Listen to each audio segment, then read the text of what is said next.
watcher. Don't watcher. I'm a YouTube person. Oh, right, fair enough. He's our only fan. So all that confusion of which side is when you're looking at the screen.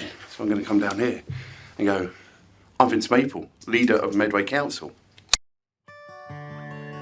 Welcome to the Cherrywood Podcast with me, Simon Burridge. And me, Rachel Burridge. Vince, thank you so much for coming on. Pleasure. Vince Maple, Medway Council. You can tell us a bit more about yourself in a second. But you know what we're going to ask because you're an avid listener and watcher, apparently. I think you're going to tell us about the sponsors first, and then you're going to ask me about... No, I asked you that first. And then sponsors. Then we go sponsors, and then the timer starts when we get back. That's okay. So I had two answers. I said it's either going to stay up all the way through because I'm a confident sort of person, or if I'm going to give you a number, it'll be 33. Okay. Well, I would go 33. I don't think it's going to stay up. So yeah, 33 minutes. I think it's only stayed up possibly twice. Once in our home because you stuck it to the wall and it literally was like super glue and he peeled the wallpaper off afterwards. Yeah. And then once in the studio only because you triple taped it and double taped it and everything that. So yeah, I'd go for 33. Brilliant. So we're going to go to our sponsors and we want to thank Vince because the Medway Council is going to be sponsoring us soon. He doesn't know. Blimey. There we go. Give him the wallet out. So we just go to our sponsors. Today's sponsors are De Medici Associates, Chartered Structural and Civil Engineers. Based in the UK with a worldwide reach. Visit their website on demediciassociates.com. Club Awesome, for autistic children and their families, a place where everyone belongs and fun knows no age limit. And we're back. There we go. Vince. Great sponsors. They were. What one was your favourite? The second one. Very good.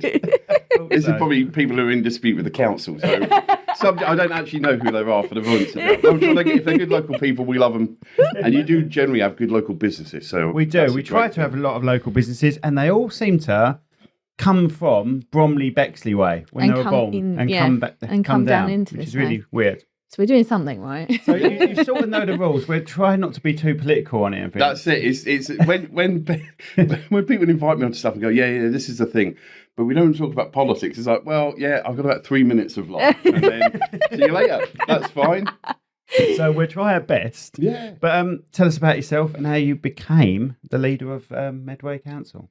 So Medway's my home. I wasn't born here, so people go, you're born and bred in Medway. No. Oh, here we go. Yeah. Bexley, Bromley?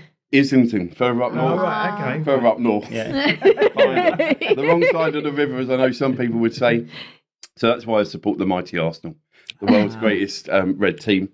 But moved here when I was very small. My dad served in the Royal Navy. Oh, right. Okay. So was posted to Chatham. We ended up in some of the naval properties in what is now Lordswood, effectively, and then moved to Luton Road. So I spent most of my years growing up on Luton Road. I'm really proud of it. It's got a bad reputation. And you're still here. I love it. It's a great place. You're still there now? I'm about 400 metres away from it now. Right, okay. So, lived here pretty much all of my life since. My mum said, when we moved here, my mum said, we're not going to move again. And I took her quite literally. So, hooray for my mum and dad. They're great people. Oh, they were great people. And then I went to school here, Luton Junior School and Infant School. Went to the Howard School in Rainham. That's next to mine. I went to the girls' school. Rainham School for Girls. Fantastic. Two great schools still. I visited. We did a big thing recently where myself and the chief executive have a question time event. And we did the first one at the Howard School because he went there as well. So. Yeah, love school. I didn't go to university. Went to work. So I worked for the DWP as it is now. So the Department of Work and Pensions, Crown House, the benefits office there. Yeah. I was the most popular man in Chatham when I first started working there because I was the man giving out the gyros. Yeah. For those young people, gyros were what is now a kind of automatic prepaid card. But it was a cheque. It was an old-fashioned cheque. Then worked for the Home Office in the Passport Service, worked for the GMB Union, looking after thousands of people. So kind of all of my life has been a bit kind of serving. So whether it's serving the public, serving members. And then when I was 9 years old, I first stood for the Labour Party at Luton Junior School. Okay. So that was back in 1987. So that tells you Nine, would you say? 9. Right. What was that, 87? 87, so you can do the maths. And Okay. I had one policy, which was there were too many cars on Luton Road. So we should have more buses and less cars. Okay. And like nearly 40 years on, I'm still saying too many cars on Luton Road. We need more buses and less cars. I came third in that election as well. The Labour Party back in 1987, of course, like lots of schools probably did recently, had like a mock election when there was a general election going on. So yeah, Labour came third in Luton, which was probably my worst ever election result. I then joined the Labour Party proper. So in the run up to the 97 election, they did something called the Rolling Rose Roadshow, which is quite difficult to say. Yeah. And it came to what was then the Central Hall, now the Central Theatre in Chatham. And my mum was a Labour Party member. Dad, being in the Royal Navy, wasn't really political at that time. And it was really inspiring. So John Shaw, the former council leader, this was before Medway Council existed back in those days. So we had him there. We had John Prescott there. He's a guy who can inspire you to do stuff. And it was like comedy and politics and all that. So I joined at that point. My membership lapsed, not for any big political reason, but that was back in the day where we didn't really have direct debits. So I just forgot to pay my pounds. Oh, right, okay. And then I rejoined actually in the Iraq War. So when everybody else was leaving the Labour Party because they were angry about it, I was angry about it. So what we're talking, 90s, 99? Yeah, so that was 2002, 2003. Oh, right. So I'm talking about the one before then, am I? You're talking about the first one? Yeah. So yeah, I left for a short period of time because I just forgot to renew it. I then renewed it because I was angry about the Iraq War, and I was like, well, I need to be in the Labour Party to argue about this. So rejoined then. As is often the case, a new young person, excellent, we'll give you a job to do. Thank you very much. So I ended up, I think, within 2 meetings being the secretary for the party in Chatham and Aylesford, as it was. You were clearly too keen then. Yeah, well, everybody else was like, blimey, there's someone who's like paying a bit of attention. And then I had the real privilege to be the election agent for Jonathan Shaw, who was the MP from 97 to 2010. In election agent terms, I won one and lost one, so that was okay. And then someone said to me, have you thought about standing for council? So I thought, well, that sounds interesting. So I put myself forward, again, for where I live. It's not, you don't have to. You can stand, as long as you live or work in Medway, you can stand anywhere. But I've always represented where I live and got elected in 2007. Wow, right. And you've been there ever since? I've been there. They found no one better. So, as I said to someone the other day, I'm on a kind of 17-year work experience. So far, so good. But yeah, and then obviously last year we had that dramatic election result, which I'm sure we'll talk about a little bit more. So, what is the role exactly? Yeah. Well, because you always call you leader of the council, but what is it you have to what does that mean? I'm not asking this for the viewers. I'm asking it for myself. No. So, as is often the case, so we thought because of where we were in the election and all the rest of it, the Labour Party does some training to support you if it looks like you're going to win the council. And that's by an organisation called Local Government Association. And I remember hearing from a guy who'd been leader of council like 30 years ago. And he said on like week 1, we had no idea what to do.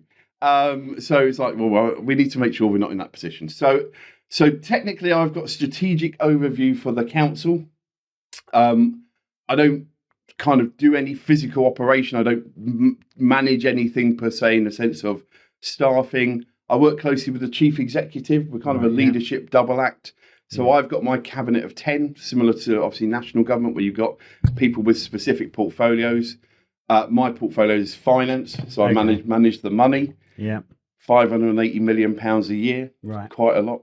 Still not enough. Still not enough. Is Still not enough. No. And again, we might talk a little bit about that. And then the chief executive's got his team of 15. So we have something called the team of 25, which is the political leaders and also the kind of senior officers. Do you have say of who is on your team? Do you sort of have the final say of who you want? So for the cabinet, I have ultimate say. Now, I work incredibly, and some leaders, it is them and only them. Now, I have a very close working relationship with my deputy, Theresa Murray. So we're a team. We got elected as leader of the opposition together 12 years ago now. 11 of which, of course, we've been opposition leaders, 1 year of which we've been in charge. So we work very closely. We are team. But technically, the Constitution says the leader, and I hate being called the leader, but it's the job title. He says with a big smile on his face for everyone just listening. Yeah. I do. I don't want to sound like the Tony Blair, but I'm like, call me Vince. My name is Vince. But like the Constitution says the leader of the council selects the cabinet. So we've just gone through, as we're having this conversation this week, I've had to change 3 of my cabinet members this week because 3 of them got elected to Parliament. Hooray for them. So I've got that. I think part of the role as council leader is being champion for Medway. Medway gets a bad deal, gets a raw deal in all sorts of situations and terms. So I will always stick up for Medway. It's not perfect. Nowhere is perfect. No. But if you go onto social media, there you go. It's 50% of it's There we go. Half. So what is that? I don't think that's ever happened. Let's see. I've just broken the front of it. I think we've had it once before, but you can carry on with your 33 minutes. There we go. We're on. So it might. It's lighter now, so it might not fall off the wall. This is the equivalent of a penalty shootout now, I think, probably. So I just changed my cabinet, which I wasn't planning to do, but the general election meant I had to, really. But yeah, I'll be the champion for Medway. So, say, Medway gets a raw deal. When you've got national newspapers, particularly having a go at Chatham and Gillingham and indeed Luton Road, you know, when we do amazing stuff, there's amazing community groups like Arches Local who do fantastic stuff in the Luton area. When was the last time the Sun put that on their website? Never. And actually, that's part of the reason I love your podcast, because you've got some, you know, stories that aren't told by anybody else. Yeah. I mean, people probably hear too much from me, most people would say, but for lots of other people you talk to, again, it's that opportunity. And I think the new technologies we have kind of democratises communication in a really positive way. Well, that's it, because you know you're getting a story from real people rather than manufactured, and you know what it's Press like. releases. Press releases, and it's always swayed on what they what side they're on. Bad news always sells better, doesn't it? So of course they're going to pinpoint the bad out of Medway instead of, oh, look what they're doing now, and that's a horrible way to be, but that's just the way of the world, isn't it? And I love the local. We're lucky to still have a local paper in Medway, the Medway Messenger, and I'm a big supporter of local papers. When I used to do the trade union role that took me around the country, one of the first things I'd always do when I went to a new place was get the local paper, because you get a feel for what's going on. But we used pre-COVID, we used to kind of buy the newspaper every week and we'd have it in the office. And one day somebody just sat there and went through all the front pages and went, blimey, this is the most miserable place in the world. It's turning into that now, isn't it? Because you're right. It's selling the story. Yeah. It's people need to catch the eye. So again, this week, I would say this, it's got an amazingly positive front page. But most weeks, it is about those difficult challenges, including holding the council to account. That's part of their job, and I think that's a good thing. You know, the journalists of this world who are doing their job properly, they're under-resourced, so I don't ever have a down on journalists. They don't have enough resource to do their job properly. But, their job is to hold people like me to account. But front pages of the Messenger, who I love dearly. Yeah, if you get 20 of them together, it can feel a bit of a kind of you're not going to be feeling happy at the end of that necessarily. No. Go on. Oh, right. Sorry. Oh, sorry. No, I was just going to say, how do you, when you do face challenges, you know, you've got a lot on your plate. How do you deal with that? Is it sort of like your onion layers, as I call it? Sort of the first time hurts, and then you build up your onion layers, and by the end of it, you get a bit more tougher. You're being personally attacked for potholes. Yeah. So look, there's a couple of. I have literally got broad shoulders, as you can see. Or you can't see if you're listening to us on podcast. I have got broad shoulders. And I know 98% of stuff. And I had it in opposition as well. We were pretty high profile as an opposition, so people will have a go. Most people having a go at me don't know me, know me as an individual. I would hope that most people who know me personally would say that I'm approachable, I'm honest, I'm transparent. If things aren't going well, I will be open and honest about that. But yeah, particularly in the world of social media, and I mentioned the Messenger, the Kent Messenger online has the bottom, so comments, and they're effectively unfiltered. Yep. So they can be pretty harsh at points. Yeah. They're funny too. Some people are funny. So my favourite, I tell the story a lot. My favourite situation was we had a power cut for 4 days in Wayfield, just over the other side of Chatham. And we found out whilst we were having a cabinet meeting. So me and Simon Curry went over, see how people were. Great partnership working, the council working with other providers, UK Power Network. And I spoke to some residents, everyone was doing well. And then the paper covered that on the website. And then somebody put on the bottom half of the internet, imagine the scene, your telly's come off, your food's defrosting, then Vince Maple turns up at your door. And you kind of go, look, that's quite funny, actually. Yeah. But yeah, so it's for me, it's not for me, it's for everybody else. So I have 2 or 3 really close friends who will try and bat everything away on social media. They're not hugely political. Defend you. Yeah, just because they're like, you don't know him, what you're talking about. Yeah. And look, some of them are not Labour supporters at all, but they're like, yeah, you're trying to do your best. Yeah. So, absolutely. And I appreciate, sometimes I say to one of them in particular, I say, look, just have the weekend off. Look, people can say horrible things, that's okay. People say nice things too. Yeah. And actually, some of those horrible things, I do get it. People get frustrated. We had, you mentioned potholes. The roads in Medway are not good enough. And there's probably most council leaders who are responsible for roads will say at the moment, the roads here are not good enough. Now, we could get into a debate as to funding and all of that, but actually, in one sense, except that things need to be better, which is why, in that case, we wrote to government and said we need some more money to sort out our roads. But look, 99% of people's criticisms, maybe not pleasant and sometimes personal, but actually most of them are fairly grounded and genuine. And look, and we had a situation where somebody wrote to me about, so we were increasing some parking charges, and he said, this is going to have a huge impact. So I said, well, let's have a chat. Let's have a Teams. Let's get together. And he said, look, I don't agree with you, but I understand and I appreciate you taking the time to have that conversation. For me, I knew that we'd have to take some difficult decisions for reasons that, again, appreciating this is not an overly political podcast, there are reasons we've had to take difficult decisions. And actually, the majority of residents understand that. They may not like everything we're doing because we're having to take those decisions. Good example of that was the Christmas lights. So I didn't want to end up on this morning being talked about with Christmas lights going. But the Messenger website did a poll along with the story saying, was this the right decision of the council to cut Christmas lights? The majority of people who voted on that said, yes, actually, yes, that was the right decision to take.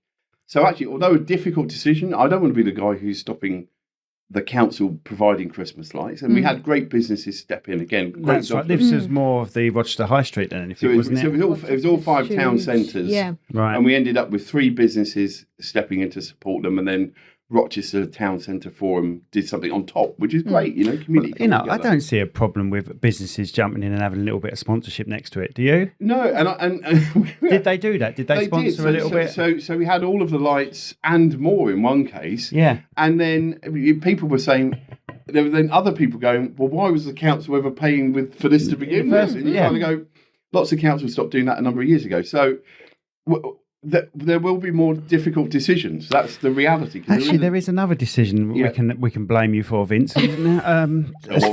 We don't remember. No, but he knows I'm only winding him.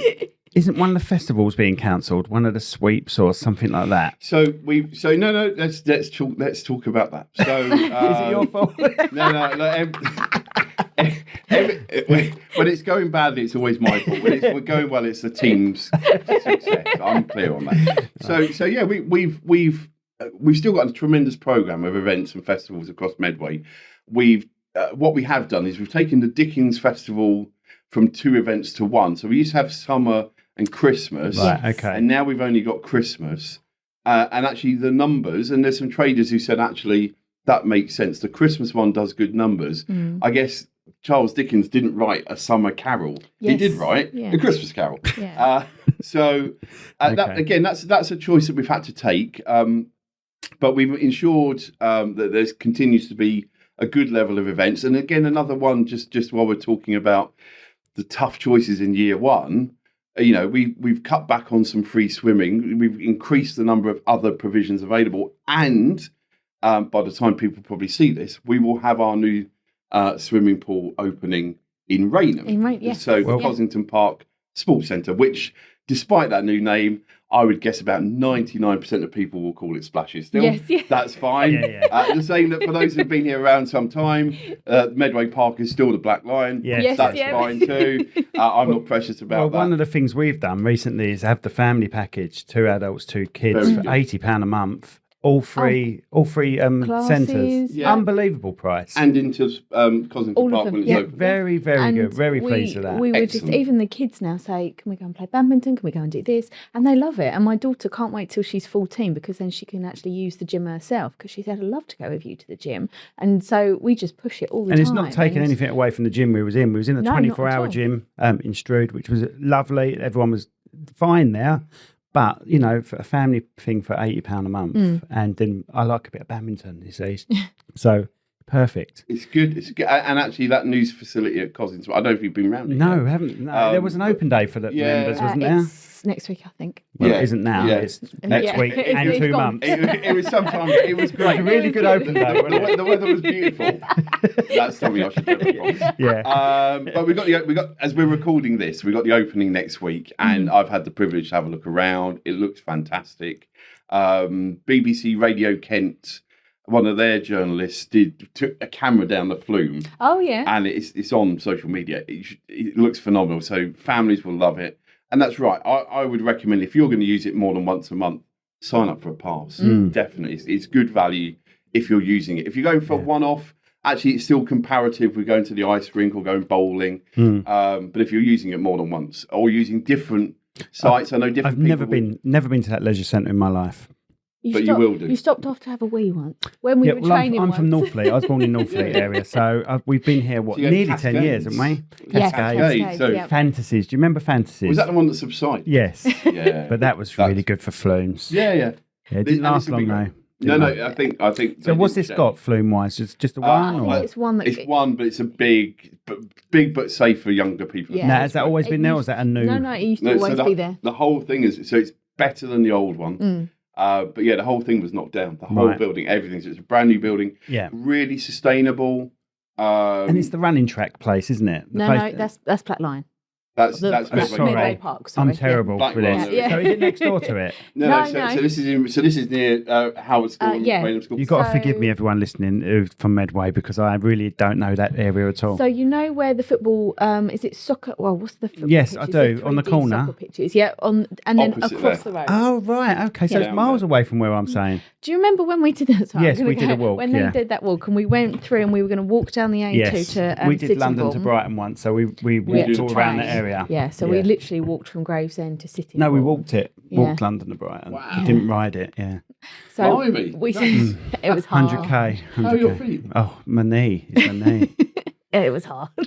Yeah. One of my friends, Ben Pransky, did that for I think British Heart Foundation, and he was exhausted. So well done for doing that. Well, some of us did London to Brighton. Some of us did the 80k London to Weaversfield, which is where she passed out. But I made her a T-shirt. London to Weaversfield challenge on it. That's unique. That's unique. But it was like the end of Platoon. She was like, "Go without me." And they were massaging me. I was like, ah. And then eventually I got there and you were crying at the end. I was like, oh, I'm so sorry. But anyway, going back to our story. We stopped there because we moved away. Okay. So we have been in there once. I'm pleased that the facilities were, but they're new facilities now. Yeah. They're new facilities. Brilliant. But okay. I used to go so there we all the definitely time. try them because we've got the right age kids for that, haven't we? Yeah. So brilliant. But we love the facilities that all the sports centres in Medway have, and even to my parents because they live in Sittingbourne, and we've said to them, if you ever move up this way, just join because you have so many facilities available in one centre, and if you're not there, you can go to other centres as well, and it's just amazing. We were really really impressed with how they do and it. I've said this a few times. Like I say, I'm from Northfleet. I've lived in Kingsley. I've lived in different places around Kent, and I always use Strood as a road to go through to get to somewhere else like Rochester or something like that, I used to just drive through Strood. But since I've lived here, I love it here. Love it here. And we tend to use the Strood Sports Centre. Yeah. And then I'll go for a swim and I'll go in the sauna and everything. And the people there are just so nice, chatty and lovely, honestly. Really nice people. Dedicated staff. And actually, I think, so that's a good example of actually the Medway towns as a whole people talk a lot about Chatham, Gillingham, Rochester.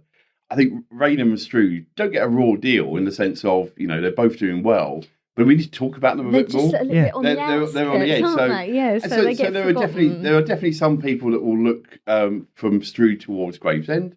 There'll definitely be some people who live at the end of Raynham who might look to Sittingbourne, and that's perfectly fine. All the villages, Upchurch and Borden and all of those. So yeah, and that's perfect. The nature of Medway means that we haven't got one single place. People, and you can be from more than one place. You can be proud of Strood, but you can be proud of Medway as well. That's okay. No, I am, because the days I used to come into Strood was for Charlie Brown's. You remember Charlie Brown's? Blimey. It was a car place. It was like a huge sort of Halfords. Halfords times 10, yeah. It was a massive place. And that's really the only time I needed to go into Strood. So I used to drive through the main road. But I can honestly say the improvements being made are noticeable in Strood. Yeah, and I think there's more to be done on that. And again, we've got... so our former portfolio holder for improving the high streets is Lauren Edwards, who's just got elected as the MP for Rochester and Strood. So she's put in place some really good work. One of the things, particularly for Strood and to a lesser degree Rochester, people say they miss the market. So Strood used to have quite a big market here. So we're looking at a market strategy which is fit for purpose for... Now, where would that have been, in that small car park? So, yeah, the car park next to what is now McDonald's. Yes, yes, I know the one. The one that the paying one. And the Rochester one used to be in the place which is effectively now the station. Car park for the station. So, I think we're going to be looking at that. Gillingham's still got a market, but actually, I think we're going to be certainly making some good progress on that, because it's something which we've seen other places doing really, really well. Oh, right, okay. I didn't know if that was something that was slowly diminishing, because the sad thing about all high streets and that is you've just got the usual shops now, haven't you? You've got hairdressers, nails, very rarely have a bank in there now, Is there any movement to try and get some more businesses into the high streets? So definitely. So on banking, I mean, that's a really important one, because there's loads of small businesses who are desperate to try and make sure they keep taking money because their customers want to pay them money, but they need to do something with it. And Strood, I think, is a good example, and Rochester, actually, where we've just seen the banking heart ripped out. So, again, Lauren's working hard. There's something called a banking hub. So working closely with the post office. No, you're all right. You're just relax. I'm getting too relaxed now. Hey. It's fine. No, you're good. So, yeah, banking hub. So, and again, Neshabra, I think, is looking at similar for Gillingham.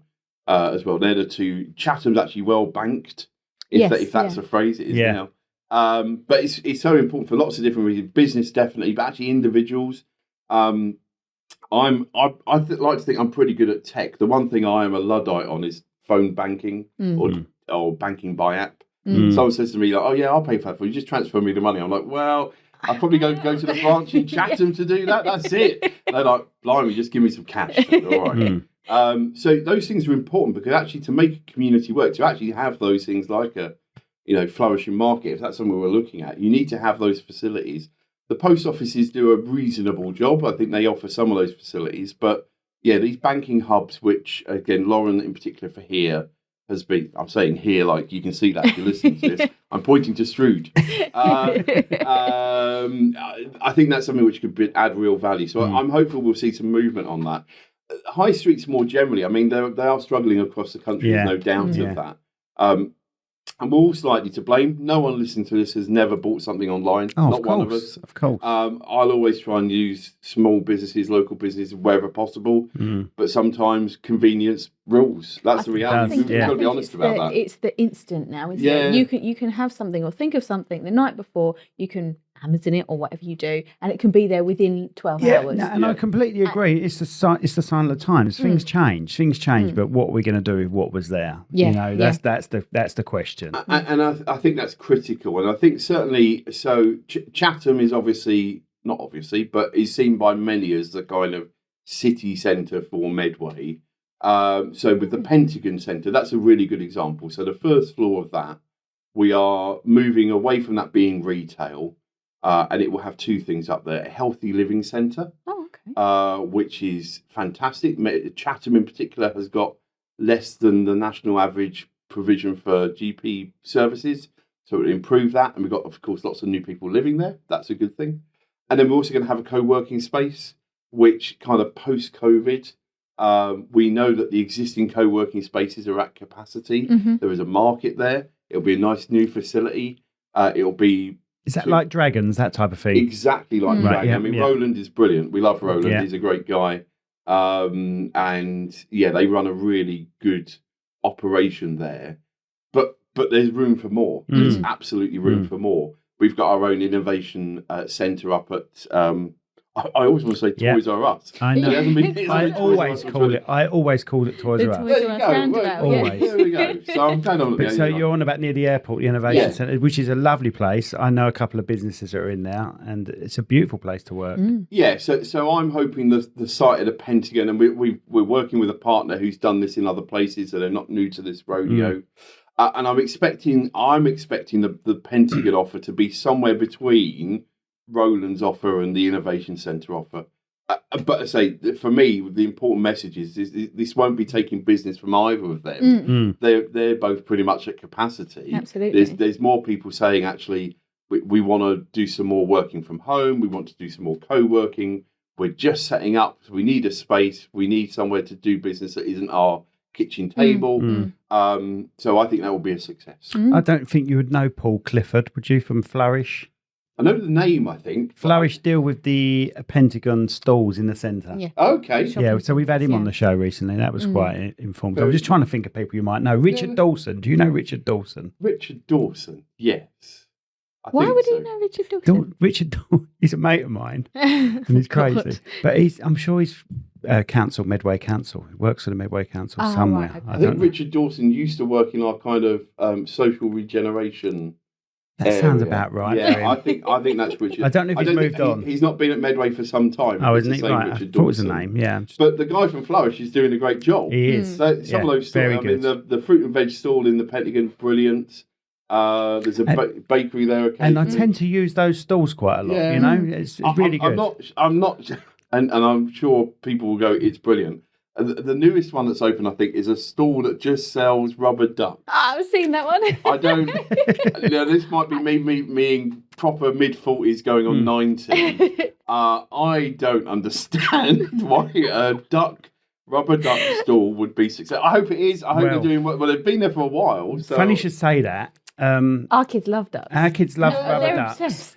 But we have recently, we can say this now because it's 2 months on. Yeah, that's true. Yesterday, we planted 118 in Rachel's parents' house. Tiniest little ducks. 118 They of them. probably only found about 80. They're not going to find them all. Yeah. They shouldn't have even said 118. You should have just let them go on for a lot of ducks. Well, that might be why they're doing well. So at time of recording, which is not when you're listening to this, unless you're in the room, it was my son's birthday this week. He was 6, and he went through a little phase of loving rubber ducks, and now he's Yeah, they've started making them everything now. It used to just be a yellow duck when we were growing up, didn't it? Now it's everything. And now it's sort of like, I think my kids at my mum and dad's house have got something like 50 odd ducks, all from around the world. So there's one from New York, and they literally have them in the bath and play with them in the bath. And I'm thinking, when did ducks become so popular? So there's a shop in there is. Yeah. Anyway, the reason I mentioned Paul is because he usually has an empty stall for someone that wants to try out a business, which I think is a great stepping stone to get someone into a business and then even to progress to a shop in maybe the high street. Have we got any plans of Chatham High Street? Because it looks a little bit like a movie scene on some, where there's just the front of a building and no actual... I know the building you're talking about. So it's had some investment. It needs more. Yeah. And I think part of this is around recognising, for Chatham and Gillingham in particular, and we talked about the 5 towns, but for Chatham and Gillingham in particular, it's kind of a 40-year journey. So you had 40 years ago, just over 40 years ago, 7,000 people a day going to work in one place, which was kind of equidistant between Chatham High Street and Gillingham High Street at the dockyard. Yeah. That stopped overnight. Yeah. Now we've got loads more SMEs than ever before, small and micro and mini businesses, and that's brilliant. We've got the universities here now. But actually, the world of work has changed a bit. People are working from home more, etc., etc. And that's the backdrop to all high streets are struggling, but actually you had something 4 decades ago that's had such an impact that says, so same with pubs closing. People always go, why do so many pubs close? Well, pubs are closing because people are doing things in different ways. And actually, I would always argue, this is another podcast for another day, a good pub will never shut. A badly run pub will shut. A good pub will always stay open. They'll diversify and do stuff. But so Medway's had disproportionate amounts of pubs shut because we had so many to deal with having a dockyard. Well, Medway, Gravesend, I think it held. Well, Gravesend held the world record for most pubs per square mile, I think. Yeah, it was huge, and that kind of the last 4 decades, huge impact. Chatham had the second largest closing behind Oxford a few years back. So, and that's as a result of having, if you've got your kind of social and economic infrastructure for a massive employer, and then that massive employer goes, that infrastructure doesn't. So on the kind of 2nd of May 1984, everyone didn't go, right, see you later then. Yeah. It takes time, and time can sometimes be decades, and you'll have other stuff happening here. So it is about recognising that huge impact. But for me, I think it's about saying 2 things. Get people living near the town centres and high streets, Chatham in particular. So we're building hundreds of properties, and we are, as the council, actually, through our development company. And actually saying that retailers will always be part of it, but actually the percentage of what is retail is likely to change. And we're seeing more hospitality, so restaurants, food and drink places, which are restaurants. I don't know why I said both of those. Leisure, and then some stuff like tech stuff as well, creative stuff. So all of that's going on. It needs support. It can't just happen by itself. It's not for government or council to make business happen, but we should be there to support, to encourage. And the final thing I'd say on this is we're looking carefully at something called a business improvement district. And we've seen examples across the country of where those work really well. So Maidstone has a bid, as they're called. And that's basically businesses democratically saying, we want this to happen. Right. We'll put some money in the pot. And it's then the council will have a voice on there, but it's run by the businesses. It's not run by us. So I said in the run up to last year's election, we will look at this.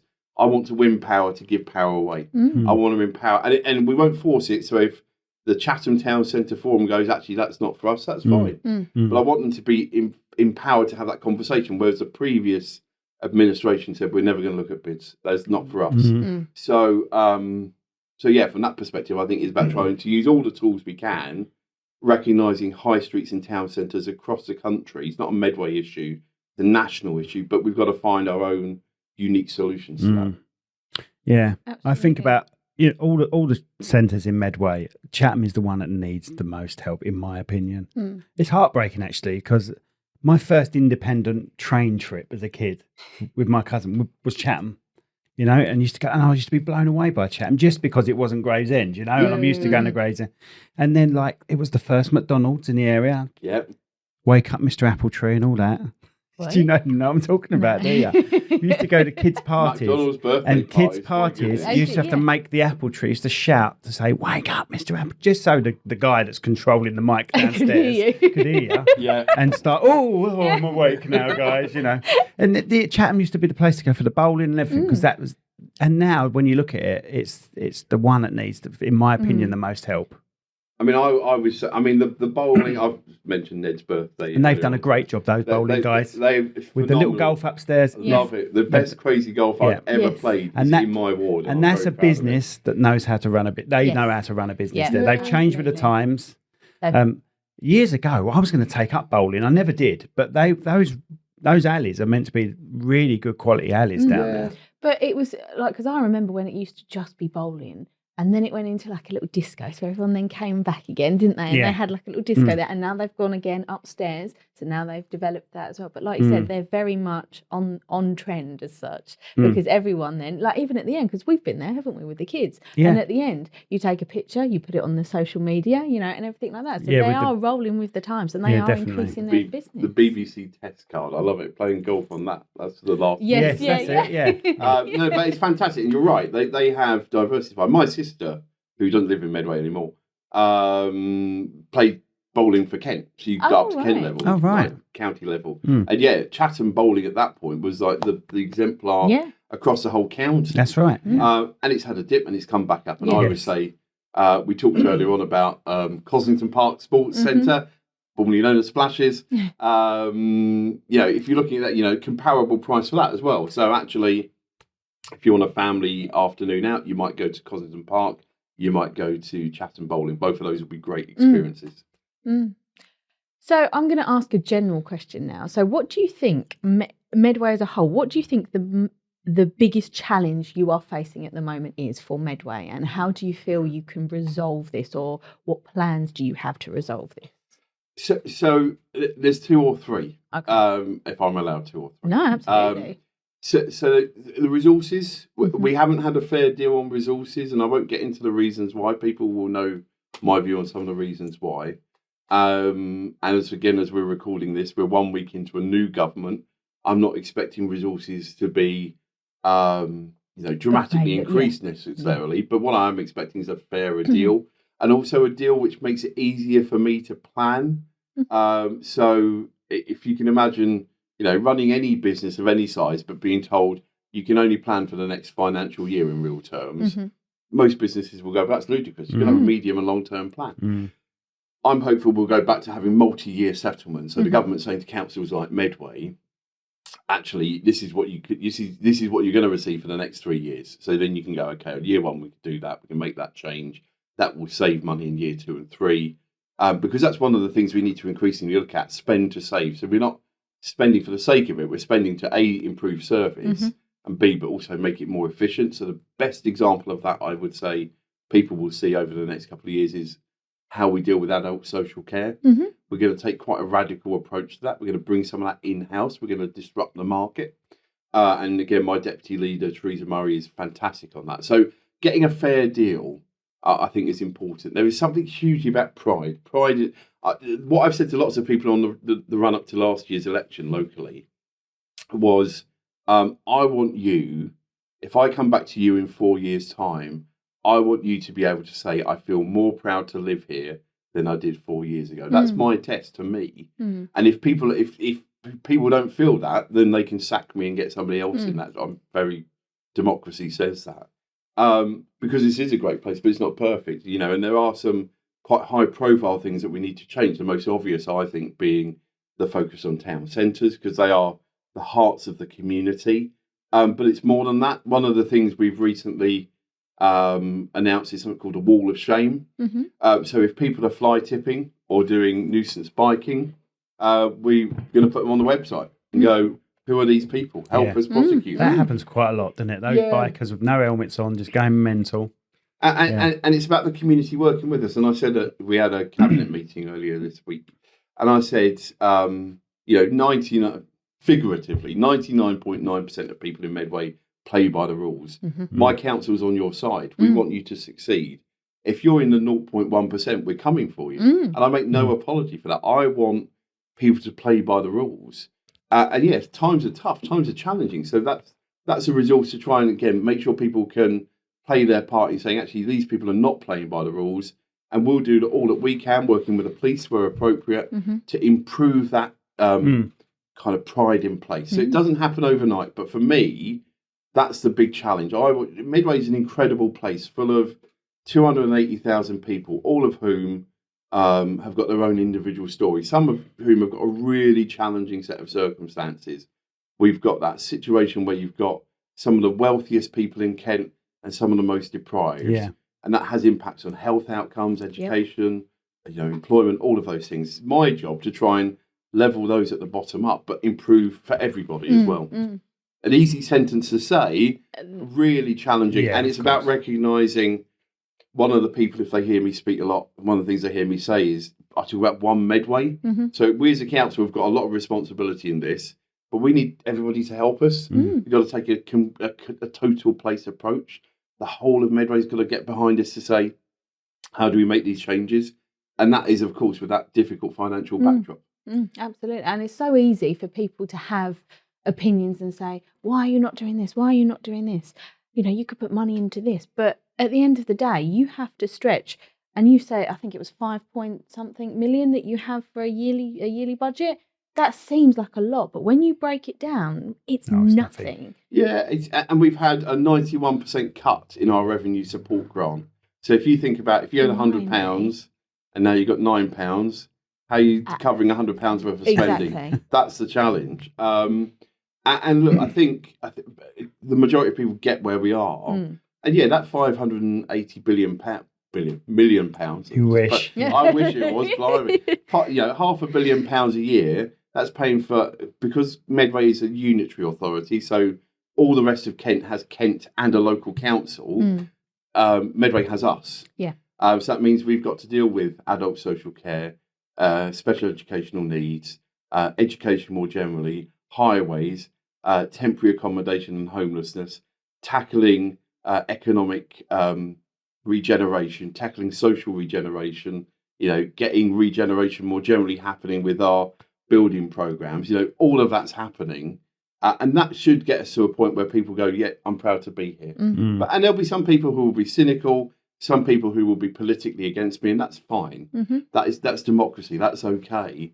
And I always say, as long as we can disagree agreeably, it goes back to the point you made earlier on about kind of personal attacks. Yeah. Well, yeah, that's fine. I'm getting on with the job. Yeah, absolutely. And I think you have to, for the majority of people that actually do support you and want to see a better Medway and be, like you said, be proud of Proud live to be in Medway. Yeah, absolutely.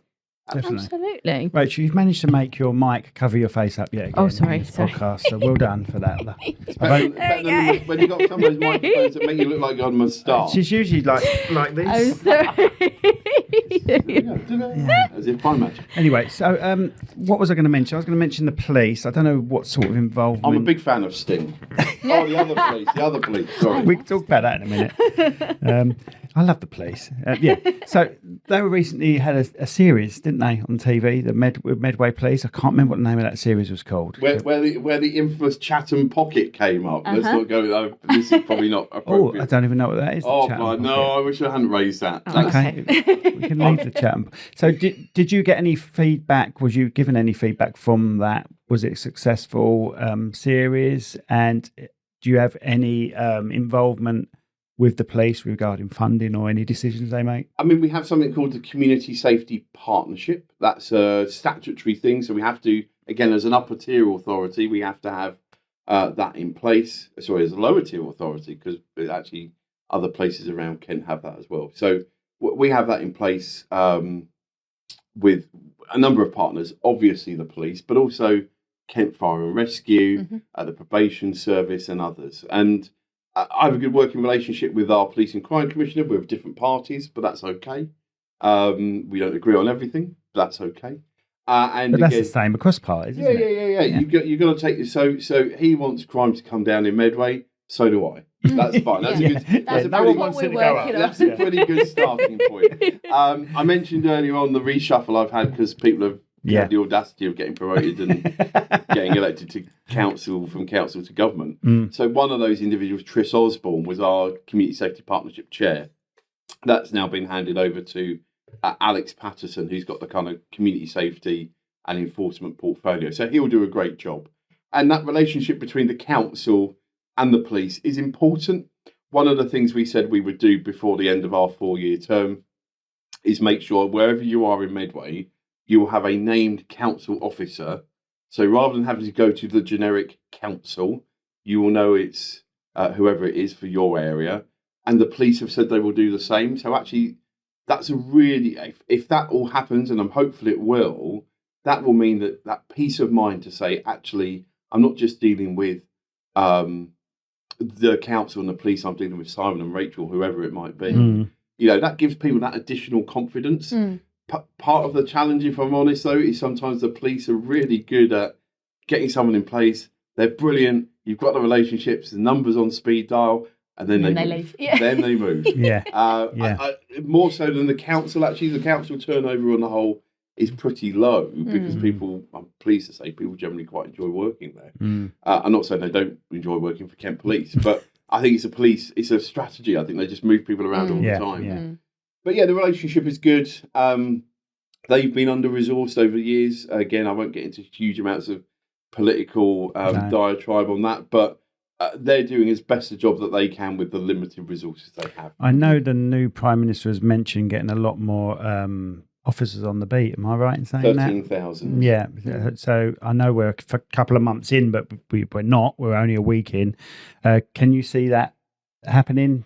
How long do you think it'll be before we start seeing a change like that? A few more police cars maybe, or something like that? I'm hopeful. I mean, I think when you look at, and that's the same for us, but when you talk about pledges of that nature, bringing in more resource to do something, whether it's police or teachers or GP appointments, whatever it might be, there's by the nature of it, there's a pacing to it, because there aren't kind of 10,000 police officers shut in a cupboard. Yeah. Going, Exactly. I wish we could have been let out. Exactly. There's training involved. There'll be training involved. There'll be recruitment processes.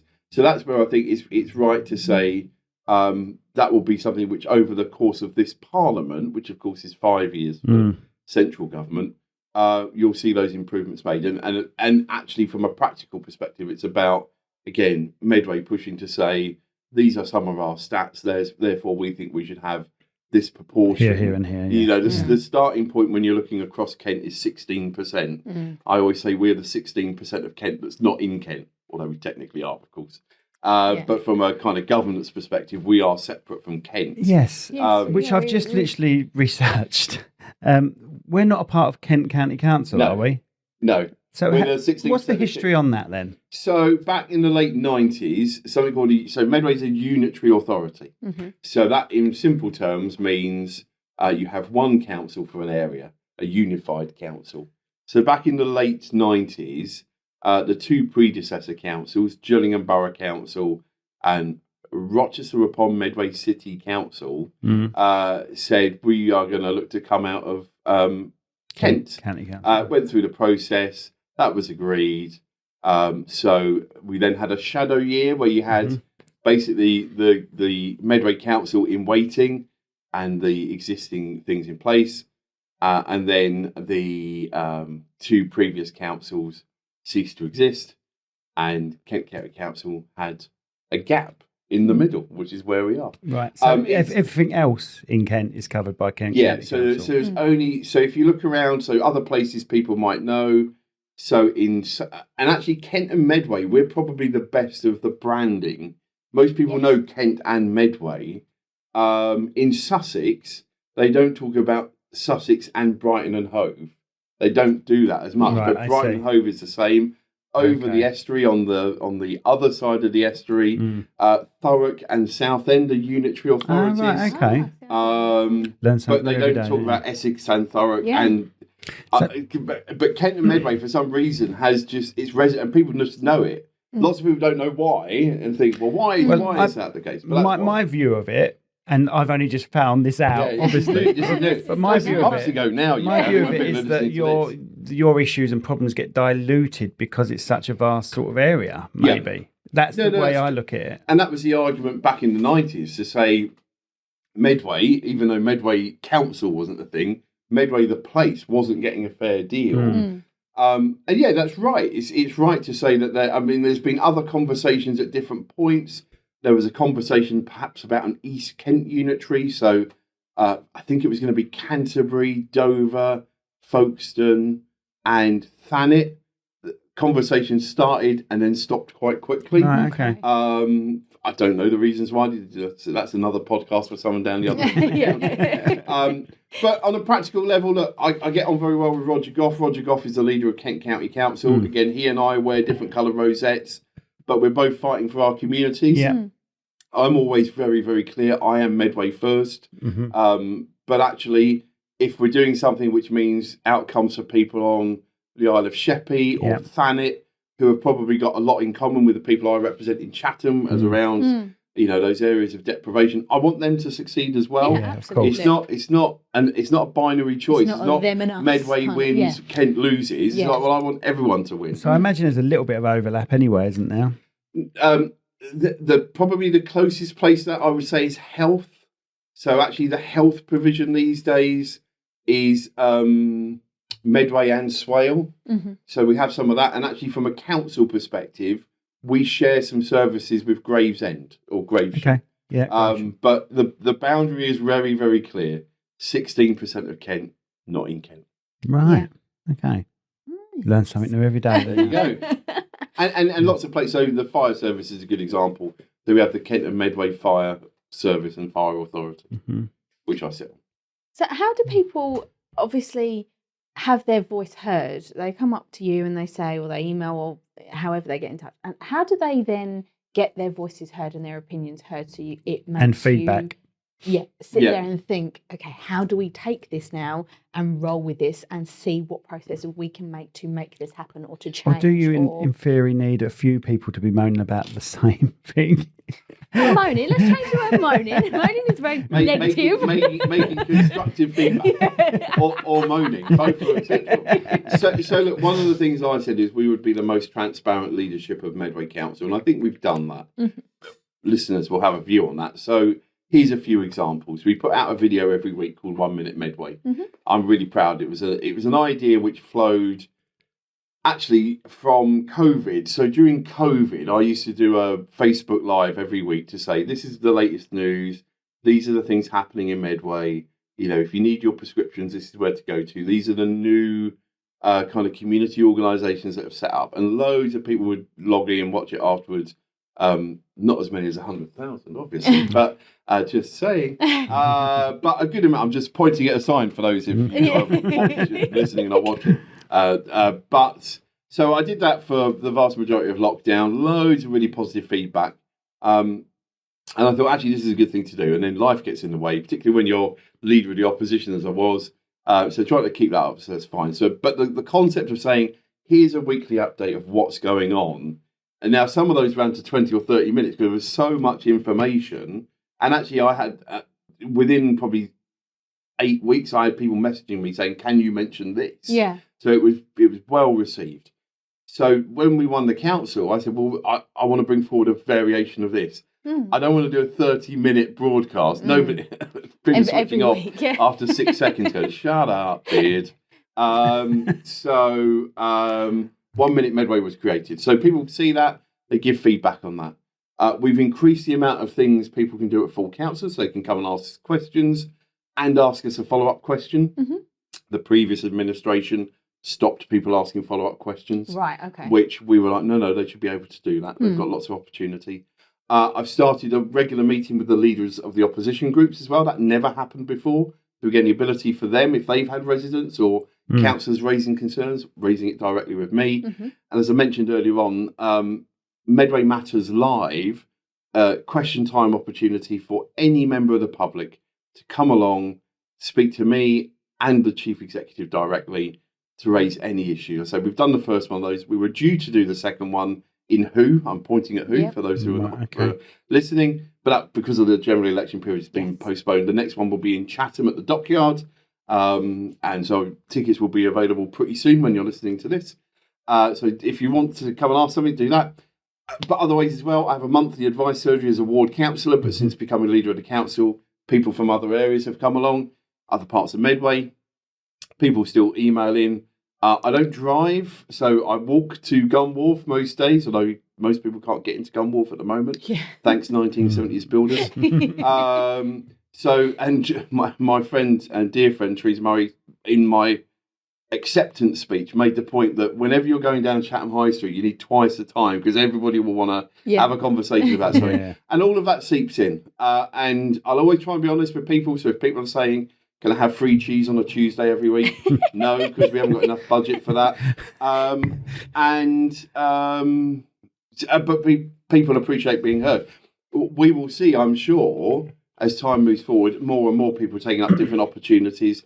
I'm present on some, but not all social media platforms. I'm rubbish at LinkedIn. I'm probably rubbish at LinkedIn. I probably will say I've been on this. And there's so many, though, aren't there? Yeah, Facebook and Twitter as well, or X is where I am, really. Other platforms are definitely available. I'm rubbish at Instagram. I used to love having MySpace. No one cares about that anymore. MySpace. No. Bring back MySpace. Yeah, that's one thing. MySpace and poking on. Bring back poking on Facebook. Poking, you can't poke people anymore. All the time. Bring back poking. Yeah. There you go. Yeah. That's So not MySpace. not official Labour Party policy. MySpace was more of a music type It thing, was. and I know you've you know anyone that's just watching, you've got quite long hair. Are you a bit of a rocker? I can feel my ponytail. Are you a bit of a rocker? So I don't want to use that terrible cliche of I've got an eclectic music taste, but my three of my last gigs I've been to were AC/DC, Green Day, and Barry Manilow. Really? So I think that's and the support and some this will be not for everyone. There's a support act for Barry Manilow. Was Jimmy Tarbuck, the comedian. Really? Just doing stand-up. It's nice to see that he's still going, actually. I thought he might have passed. He was funny as well. Lisa Tarbuck, his daughter's just as funny. Yeah, you listen to her on radio too. She's very, just very as good. funny. So yeah, I think I've got an eclectic mix. So where was Barry Manilow then? It was at the Palladium. He did, I think, 13 or 14 nights. Basically, I think he bought the Las Vegas show here. So he did Right, okay. 2 nights or a night at the new Co-op Live in Manchester. Right, It yeah. had opened by then, thankfully. Yeah. And I look forward to going to that at some point. Biggest arena in the UK, so that's a good space. And then, let's say, more than a dozen nights at the London Palladium. The other thing is we're blessed with our location, aren't we? We can jump on the A2, we can get to the O2 in moments, half hour, 45 minutes. And if you leave just before the encore, you're home in 45 minutes. Never leave. What? Simon, that is sinful. Never leave before the encore. Well, when you've got a babysitter waiting for you. No, that's true. Yeah, no, I get that. So I think the last time we was there, was it Alanis Morissette? We were there last. For you, yeah. Was that the one that got postponed about 8 times? Yes, that was the and one, honestly, you could close your eyes and it was exactly the same as the album. Her voice, it was Brilliant. exactly the same. Very, Amazing. very good. Nice. Yeah, of course, Taylor Hawkins drummed on. He did, Some of and that that was all, vocals, a tribute was up on the back of that. See, I'm in a band, so we play a lot of Foo Fighters things, so Medway's ideal for live. Medway and Maidstone, brilliant for live band stuff. So you go to Amoeba Records in San Francisco. There's they've got all the different genres, jazz, pop, blah. There's a Medway category at Amoeba Records. Yeah. The Medway scene, my goodness, it's pretty special. Like Billy Childish and all the stuff from the early 80s, really, really good. But hooray for live music, my goodness. Yeah. What do you play in the band? bass player. That's a good thing. I played bass in one band. I was not very good. Right. I played guitar in a few other bands. I was slightly better. Sang in a couple. That was okay. But what's your favourite tune? What's your favourite tune to play? Oh, favourite tune. I'm the same as you. I'm very all over the place. Because the last gig that you did, you played in the last gig that we did, we got a female singer, and she's a great performer, in between songs as well. You know? So she's amazing. So we'll do things like, we played an Alanis Morissette. We've played that you didn't play for 5 years before. Yeah, well, that's the thing. Come lockdown, she moved to Geneva with her boyfriend. Oh, blimey. That didn't work out. She come back. So we've only just started gigging again. So we've had a good 4 years off. And then we've been asked to do loads of festivals. So we've been doing festivals recently. And so we're diverse. We go from Walk Like an Egyptian to sort of Rage Against the Machine. I love both those bands. And we said, would you like a Christmas #1, everyone? They'll go, yeah. So we play Rage Against the Machine. Brilliant. There's the power of social media right there. I love that. So, that sounds good. I need to come and see you. But the kids, our kids love it, and they bring their friends, don't they? So it's obviously, like when it's a beer fest, we're adapting the... Yeah. Other songs you can't say Egyptian. No. Flip you, I won't do what you say. Yeah, exactly. I think it's forget you or something like that. We say, or fluff you, she says, doesn't she? Fluff you, I won't do what you tell me. I know what bit's coming up. Am I covering the kids' ears up? And then she deals with it. Yeah. PG versions, yeah. That's the great songs. Good choice. Yeah. I'm gonna go into probably a really controversial Oh, topic. Rachel. Can I have a slurp first? Yes. I think It's getting ready for I think I need it. More caffeine. Right, so improvement in public healthcare and the well-being for Medway. Do you have anything on the cards? Or because I actually work for the NHS, so I am in the healthcare industry. Do you have anything on the cards to improve this? Because I suppose a lot of your complaints or people moaning, as I said, do come from that background about hospital waiting times and everything, that you must get that every day, mustn't you? So let me start by saying the NHS is the most wonderful thing this country's ever created. Is it perfect? No. Absolutely. Does it need support now more than ever? Yes. There's a waiting list of nearly 8 million people too long, substantially. So I mean, the new government will help. Absolutely, it will help. There is something around, we talked earlier on around the kind of, the variety of kind of situations people in Medway find themselves in. Lots of people who are far more intelligent than I will tell you that, health outcomes, 20% of health outcomes, and you can question the number a bit, but the concept is right. 20% of health outcomes is down to the health service, health professionals, medical intervention. 80% of health outcomes are down to everything else. Quality of air, quality of where you live, education, employment, mental health and well-being due to financial pressures, all of those things. As a council leader, generally, I've got lots of levers to deal with those 80% and less to deal with the 20%. Now, later on in the year, or actually probably by the time this is being broadcast by then, I'll be the chair of something called the Integrated Care Partnership. That is, going back to the point around working with Kent, so that is a tripartite organisation, Kent County Council, Medway Council, and the Integrated Care Board, the ICB. Lots of acronyms, so apologies for that. And that's about saying, actually, how do we improve those outcomes? So I'll be taking that opportunity to push, I think, on trying to close that gap, close those health inequalities. Sometimes individual service isn't good enough, and I think we should always learn from that. Apologise when it's appropriate, definitely. We should be sorry. Sorry if the system's not working well enough for people, whether that is the NHS, whether that's the council, whether that's the voluntary sector. The voluntary sector play a key role now. But the basic concept of healthcare, free at the point of need, I think we shouldn't ever step away from that. I think that's the right thing. I think there's a big conversation about social care. That's the other element to this. Because actually there's been several attempts. And again, sometimes as a politician, I get frustrated at politics. So Andy Burnham came up with a good set of plans. That was called a death tax. Theresa May had a reasonable set of plans. That was called a dementia tax. We need to find a solution, because actually the social care pressures, not just for the individuals, but for the system as a whole, they need some radical change. And we need a kind of national conversation about this to say, okay, and some of them become political cliches. People are living longer. That is a good thing. That is a good thing. Of course it is. But that comes with a load of complications. And some of those complications are quite expensive. Yeah, absolutely. So how do we deal with that? How do you make sure that you have a fair system to make sure that those who have got the broadest shoulders, I think, can carry a little more burden in looking at that. I think that's not unreasonable. But you make sure that everyone's got a level of provision which is suitable for their specific needs. And by the nature of, say my son's 6, so people in his class, the stat is, there you go, there's the other bit. The stat in his class is 1 in 3 of those kids will live to 100. 1 in 3. Yeah.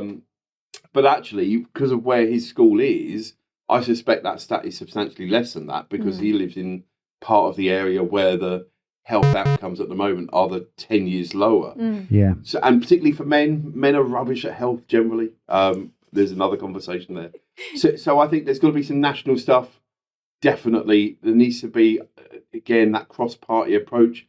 This solution will take more than probably 1 or 2 parliaments to get fully up and running. Yeah, absolutely.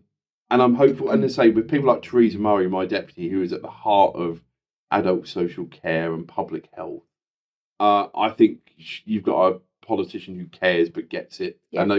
And those two things are important together.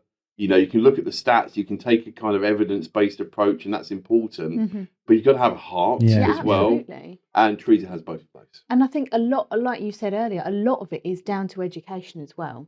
I think if you educate the people right, then they will know where to go. Like, for example, now they've introduced on the 111 for the mental health side of it, it isn't going to be directed to the police, because it used to be, didn't it? It used to go straight to the police, and then the police would have to deal with mental health issues. Now it's going to this direct service, so then it frees up NHS waiting times, frees up the police as well. So they're not combining. So it goes to this one centre, and then they're dealing with it. So we've had to have training on all of that just to make sure everyone is aware. But it's educating people, because a lot of people wouldn't know that now, right? So it is about the education as well. I think you're right. When you're changing stuff, that's right. And again, sorry to use a technical term, but Section 136, which is the kind of technical term around the police using powers because of mental health and public safety, that is a really sensitive one. I mean, the Met Police, I don't want to be a constant downer on the Met Police. Their kind of communication around that wasn't helpful and led to Kent Police going, well, we're not going to quite take the same approach. Yes. And I think actually there's a good example of the Kent Health team, the Kent Police team, actually, I think, coming up with a good set of communications, people understanding. If people are vulnerable, they're going to get support. It just might be through a different route than it was 2, 3, 4, 5 months ago. And actually, people post-pandemic are struggling. There's a mental health, I don't want to use the crisis because that's got different connotations, but we are struggling as a society in all sorts of ways post-COVID, whether it's long COVID. You know, people have still got concerns about various aspects of it. The impact on young people. So again, if someone's 6, a third of their life they were told to stay indoors. Absolutely. Don't do all the things you expect to do when you're 2 and 3 years old. All sorts of challenges. So I think, and COVID is still here, actually, as we're recording this, several of my friends across local government across the country have tested positive for COVID recently. So there's definitely, it feels as if anecdotally at least, there's a spike. So again, we just need to be cognizant of that, thinking about those public health messages that we had before. But yeah, these are challenging things. And I think the one of the challenges has always been that politicians, most politicians, not all, are just thinking about the next election. So if and we're doing things, so the Care for Medway thing, that's definitely not going to be finished completely by 2027, but we're going to make progress on it because it's the right thing to do. That's amazing. Okay. Moving on to mental health, I always connect mental health and being homeless as one thing, because I feel, if you've got the right frame of mind, you'll be able to get help to not be homeless. Am I making sense? Yeah, no, you really are. Yeah. We drive. My son plays cricket. My daughter plays cricket as well for Cherrywood. Yep. So we always drive up. I'm terrible with roads, Rach. I don't know where that road is, but there's a homeless guy that's on a bench there. And he has the same bench every time. And my son, he's 8. He's asking. I said, yeah, he's a homeless guy. I said, we can get him something if you want. I want to get him something. Dad, will you get him a hotel? Yeah, he's really concerned about this guy. When we went to cricket, I said to him, on the way back, we'll stop at a store, get him, because rather than give money, I'd rather give him food and drink, and we'll stop and get him something. So he chose everything, bottle of lemonade and, things like that. We came back, and for the first time in, I don't know how many times we've gone to cricket, this guy has been on this bench and he's not there. Right? So your son's got a bottle of lemonade. So we've got a load of stuff. But, I talk to homeless people all the time and, offer them food and drink. You always buy them sandwiches and stuff, don't you? But is there some detail we can give them, somewhere we can tell them to go to get help? Yeah. So yes, and my goodness, what a compassionate 8-year-old. And actually, it's on his mind all the time. It's really sweet. We had, I'll come back to the substantive issue in a moment, but let me just pick this one up. So we had the Pride in Medway Awards last year, which I've had the privilege. That's how you met Kelly, is that right? Milano. Kelly and I have known each other for a number of years, okay. But I have certainly seen her, rightfully she's been nominated multiple times. Both her and Club Awesome, who are amazing. We love them. Again, people doing so, nobody chooses that they want to set up Club Awesome. It's nobody forces people to do that. They choose proactively, and that's Medway's the better for having Kelly Milano here, 100%. Yeah, well, we have her now as we obviously don't charge her, but she's on as one of the sponsors now. We just keep Club Awesome going on here for her. Excellent. Fingers crossed they're one of them. Who knows? Yeah. But I'm sure they have or they haven't. Delete is appropriate. But at this year's Pride in Medway Awards, I had the privilege of presenting the Young Heroes Award. And in my kind of opening remarks said, I want you to get out your phone, and we can try this now. Get out your phone, and whatever social media platform you're on, just put Medway has 63,000 amazing young people, and just send that and see what people say, because it starts a conversation. Because again, going back to the again, I love the Medway Messenger, but going back to papers, local, regional, national, I don't ever remember the front page that said Medway's got 63,000 amazing young people, but we have, because that compassion of your son is shown in so many different ways by so many different young people. And I think we just think about the tiny minority, many of whom have ended up in difficult situations, not necessarily of their own making. So I think we should always recognise that, and that's an important thing. So your son is definitely one of those 63,000 amazing Medway young people. On the substantive issue of homelessness generally, that this is an incredibly difficult one. I think we've done a good job and are doing a better job of trying to make some progress on this, both around street homelessness, but also sofa surfing. We don't see people sofa surfing by the nature of it.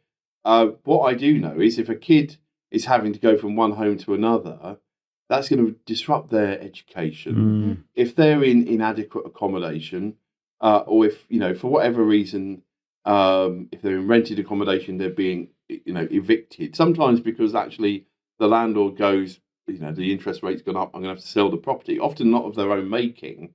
The system is, and it's not a Medway thing, it's a national thing, is pretty bad at going, I know you've come to us, but actually until you've reached this point, there's nothing we can do to help.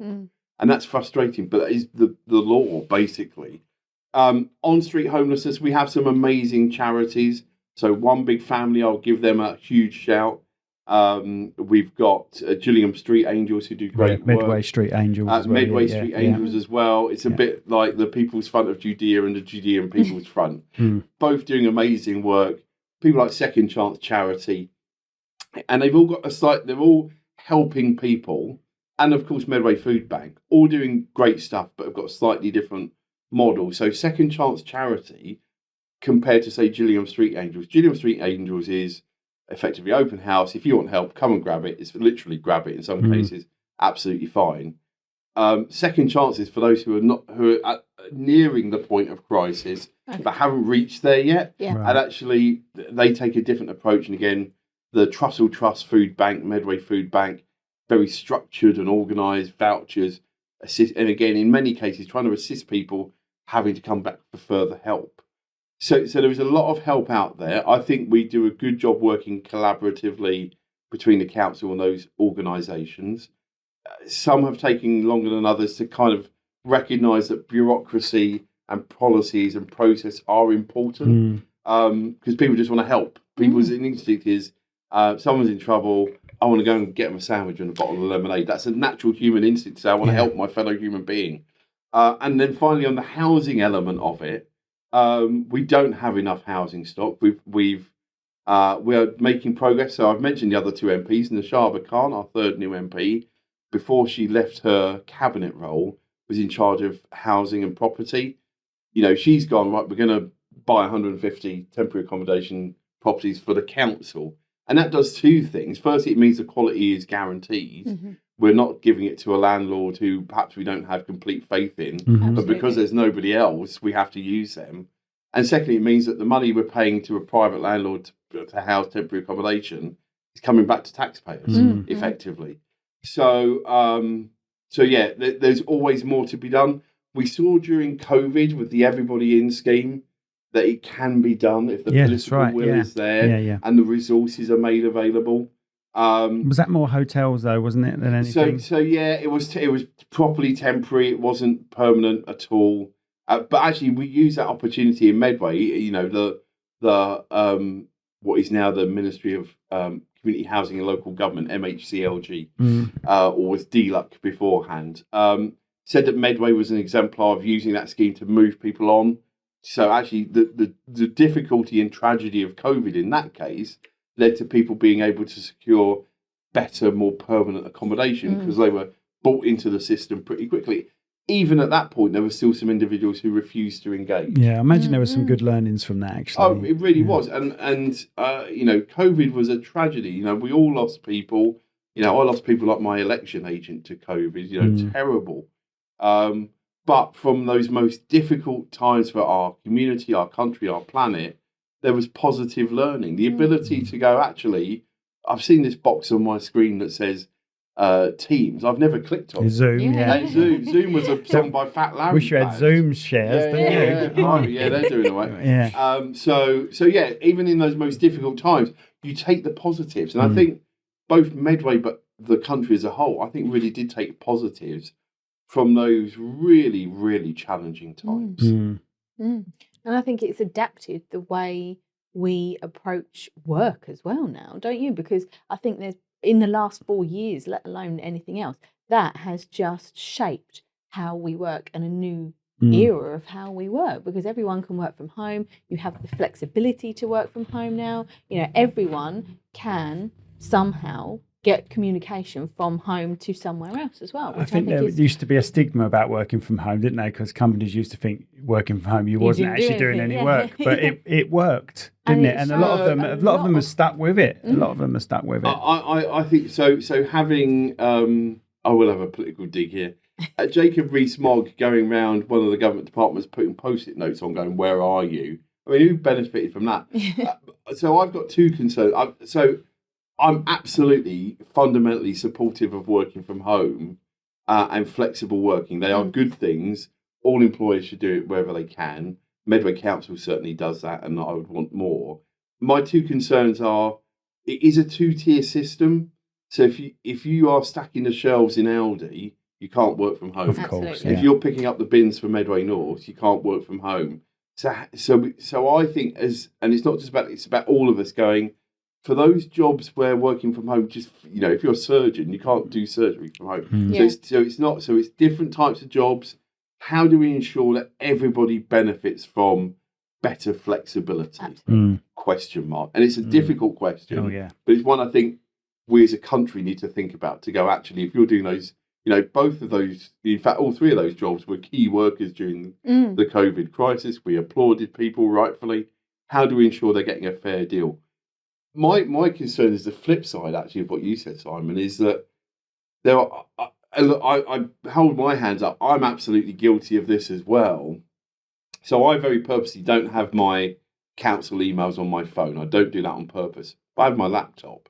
I'm worried there are too many people who are employed to work 37 hours a week. I completely agree. And they're just logging on. Oh, I just heard the ping. I'll just have a look at that. It's like, we're not, not getting paid for those extra hours. You're not getting paid for that. And look, I am a trade unionist. I'm someone who believes in a fair deal for a fair day's work. Yeah. And people, flexibility is fine.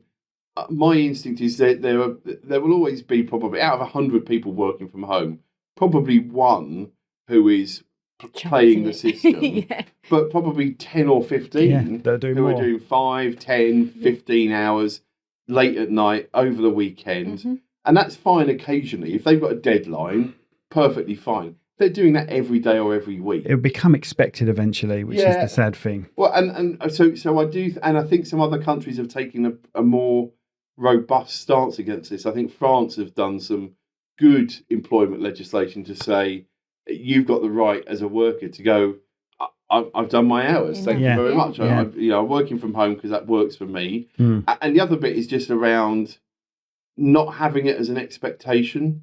So I know there were people who really struggle with working from home because their job contract doesn't say you've got to have an office. And actually, their one-bedroom flat is a challenge to live in at the best of times. Let alone trying to do something. So I'm a big supporter of it. I think it's a good thing. It's flexible working.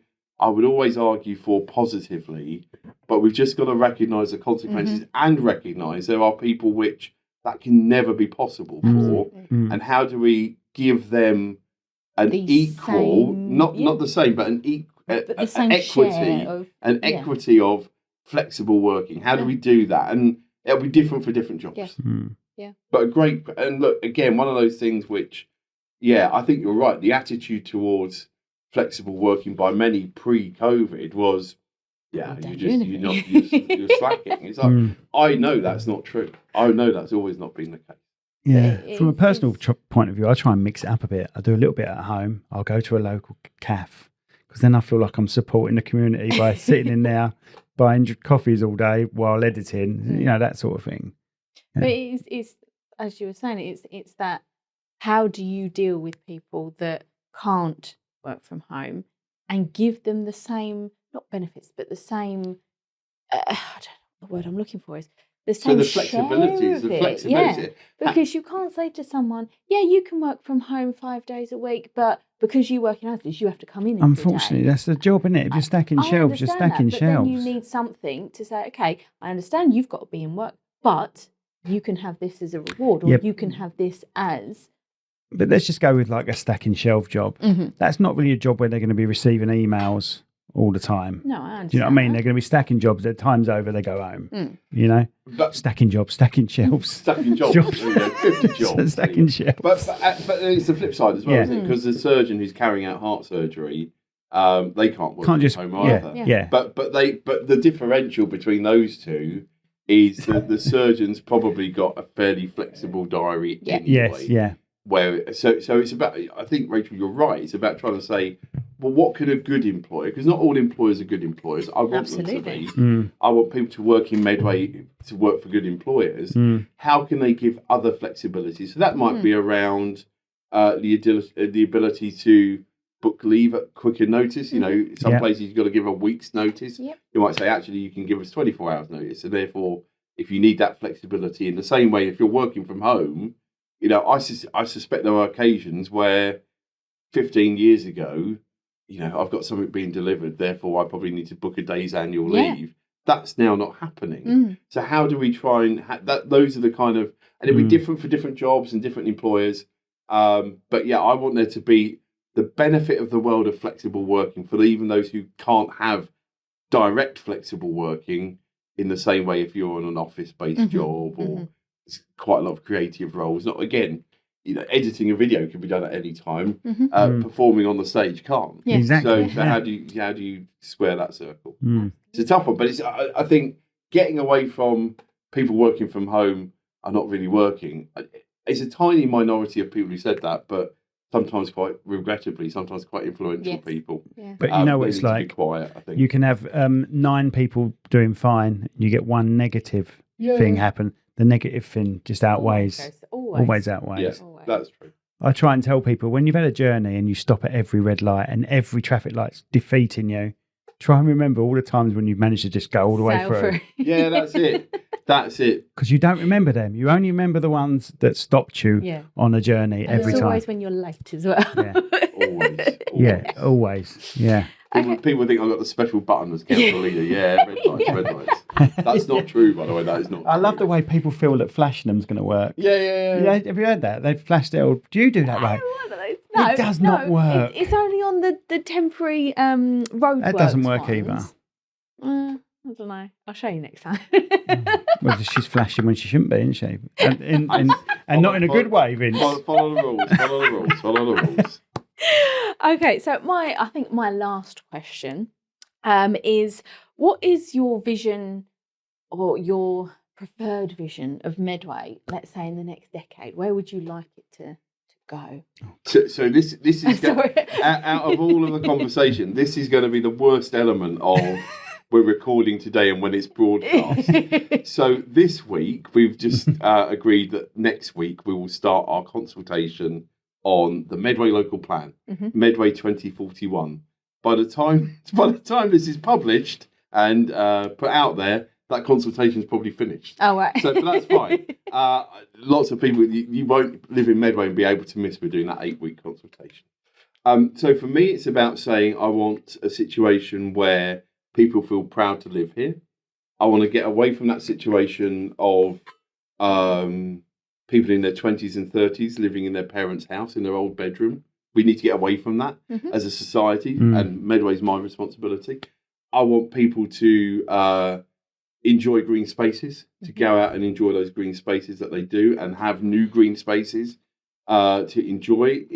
Be part of the creative culture that we have here in Medway, from beating the retreat to calling the midwife to Chatham's Carnival to the Dickens Festival and everything else. So I want people to have fun. You're allowed to have fun in life. We talk a lot about work and housing and health and education. Those things are important. Having fun, enjoying life, it's absolutely essential. So I think for me, it's about saying we get a plan in place that says by 2041 all these things are happening. And again, goes back to that point of pride. Do you feel proud to live here? Recognizing it's never going to be perfect. Medway will never be perfect, but it will be better. It's great, but we can make it even better. And for me, that's why the plan's important, not because it's the council plan particularly, but because hundreds of people will have their saying, actually, for me, this is really important. So, I'm hopeful by the time people are listening to this and watching this, they will go, yeah, I had my say on that plan. And that will be part of what takes us forward. Will there be every page of the plan that people will like? No. Not at all. I've said this elsewhere, and people go, well, what do you mean? But there will not be a local plan in the country anywhere where everybody loves every single page. There'll be parts of the local plan that I would rather not be there. There's some development in Capson Valley that's been agreed because we didn't have a local plan that was in date. So I wish that wasn't there, but it will be, and that will be part of the plan. So that is literally the plan for Medway. Brilliant. For the next 15 years. And I hope I'm here for a big chunk of that as leader of the council. That'll be up to the people of Medway to decide ultimately, but I'm pleased we're starting that journey because it's 2 decades out of date. Our last plan was 2003. Wow. We need a new plan. Okay. Yeah. Well, it seems like you are very approachable and it seems like you absolutely love your job. So thank you. Yeah. Thank you. We do have one more question. Do we? Oh, yeah. Oh, song, pick a song. Right. So we've decided now to have a Spotify playlist for guests. So they just give us one song that means a lot to them. But this Spotify playlist is unfindable. We even forgot what we called it. No, you did. But I've managed to put a link now on the description, on our YouTube description for this video. There'll be a Spotify link. And basically choose one song. One song. Oh, blimey. It can be anything. So you can't touch me. I'm a part of the union. No, well, there you go. No, so I don't want to. I'm gonna pick this one. This is a sad reason, but it's a great reason. So I'm gonna pick Waterloo Sunset by the Kinks. Oh right, yeah. For 2 reasons. One, it's a song about a river, and we've got a great river here in Medway. And 2, sadly, it was played at my mum's funeral. So it means a lot, and it's a beautiful song. If you're doing a Spotify playlist, the version with Ray Davis and the choir. Yeah, wrote it down, mate. Yeah, that's beautiful. But that's always hard. The Desert Island disc type questions are always hard. I love so much. It's too hard for me. So I just went for the first dance, and we did it sort of tongue in cheek. We did this year's. I've been married once before, so we did this year's Love. But it starts to the better last, doesn't it? What was your song? Mine was Rihanna. Wasn't it? Oh, because Rude Boy. Come on, Rude. Every time, if I just sing that to her, she'll start. I can't not dance. I can't not dance. It's like muscle. It's one of those ones. So she's just done it for a laugh as well. Yeah. But we've had loads of random stuff as well. Like we've had a few wedding guests on that have picked first dances. Then we had a wedding guest who brought a nan in a few weeks ago, and Nan picked a song, didn't she? So. Brilliant. I love that. Thank you so much. Let's wrap it up. Thank you really, so much. really pleasure having you. So just wrapping it up, right? There's a lot of people around the world that might want to come to Rochester. You never know. There's not many places Rochester and Medway, but I'm going to talk about Rochester at the moment because there's not many places that you can go to where you're literally in a book of Charles Dickens. You can walk up a road. There's not many places where you can drive past a castle and literally touch that castle as you're driving past it, and it's 1,000 years old. Tilly's at the cathedral today. She's doing Founders Day. So. Yeah, and it's a beautiful river coming in as well, and we love it. I actually think Medway has amazing green spaces, and it's so historical as well. And people forget that. I think living here, beautiful. You take it for granted. But you do. Yeah, I think you do. It's a beautiful place. Yeah, I love it. I love it. I'm proud to be Medway, and thanks so much for having me on. I know politicians are kind of, oh god, we're going to get him on. He's going to blather on for an hour and a half. No, it's been great fun. Thank you both for having me on. No problem. We think it's valuable to you guys because people just see you as a politician, just see you as a target to hit. And it was the same with Kelly, and Kelly was just as lovely. Honestly, you're both lovely people, you know, away from the politics and everything. So thank you for coming on. Thank you so much. Thank you very much. Cheers. Cool. We're done. How was that?